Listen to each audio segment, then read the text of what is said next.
Après 33 ans de métier, j'ai pas vraiment de mérite, là. J'ai baigné là-dedans toute ma vie. Alors, c'est devenu une seconde nature pour moi d'expliquer ce que c'est une entrevue. Le choix du porte-parole est très important. Okay? Tout est déterminé à partir des sujets qui vont être abordés. Je le dis souvent dans les cours, ce n'est pas toujours au président de l'entreprise de répondre aux questions. Ce n'est pas un concours de popularité. Il faut savoir choisir la bonne personne, encore une fois, basée sur les sujets qui vont être abordés durant l'entrevue. Ouais. Souvent, en entrevue, les gens ont la perception que les journalistes leur en veulent. Et ce n'est pas ça du tout. Plus souvent qu'autrement, c'est une stratégie du journaliste pour déstabiliser l'individu. Et on ne doit pas le prendre personnel. On est là avec un seul objectif, c'est de rendre un message, c'est tout.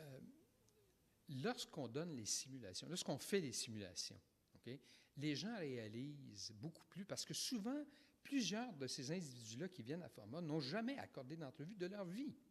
Alors, l'exercice de la simulation devient très important, okay, parce que ça leur permet de vivre cette expérience pour une première fois, ensuite de se voir en entrevue et d'entendre les commentaires du formateur, qui est un ex-journaliste, qui peut leur dire exactement, voici ce que vous devez. Ça, c'était bien, continuez à faire ça. Ça, absolument. Non, il faut l'éliminer. Il y a une partie théorique dans ce qu'on enseigne, mais une fois que la partie théorie est terminée, il faut appliquer cette théorie-là à un exemple. Alors, il n'y a pas meilleur exemple que de montrer à l'individu qui reçoit la formation de se regarder et d'appliquer la théorie à son exercice.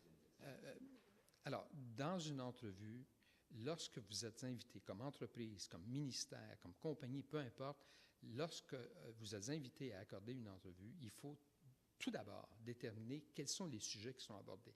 Et à partir de ce moment-là, c'est de sélectionner la bonne personne à l'intérieur de votre entreprise qui va être en mesure de rendre le message le plus compréhensif et de façon la plus crédible possible. Donc, il faut que ce soit quelqu'un qui connaisse le sujet.